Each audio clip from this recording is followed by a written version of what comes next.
مطمئن انسان نہ شکایت کرتا ہے نہ تقاضا۔ آج کی آیت کا ترجمہ۔ پناہ مانگتی ہوں اللہ کی شیطان مردود سے، شروع اللہ کا نام لے کر جو بڑا مہربان نہایت رحم والا ہے۔ اور جب ان سے کہا جاتا ہے کہ جو کتاب اللہ نے نازل فرمائی ہے اس کی پیروی کرو، تو کہتے ہیں کہ ہم تو اسی کی پیروی کریں گے جس پر ہم نے اپنے باپ دادوں کو پایا۔ بھلا اگرچہ شیطان ان کو دوزخ کے عذاب کی طرف بلاتا ہو تب بھی۔ اور جو شخص اپنے آپ کو اللہ کا فرما بردار کر دے اور نیکوکار بھی ہو تو اس نے مضبوط کڑا تھام لیا، اور سب کاموں کا انجام اللہ ہی کی طرف ہے۔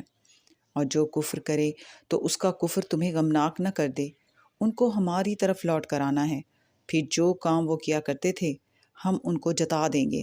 بے شک اللہ دلوں کی باتوں سے بھی واقف ہے۔ ہم ان کو تھوڑا سا فائدہ پہنچائیں گے، پھر عذاب شدید کی طرف مجبور کر کے لے جائیں گے۔ اور اگر تم ان سے پوچھو کہ آسمانوں اور زمین کو کس سے پیدا کیا، تو بول اٹھیں گے کہ اللہ نے۔ کہہ دو کہ اللہ کا شکر ہے، لیکن ان میں اکثر سمجھ نہیں رکھتے۔ صدق اللہ العظیم۔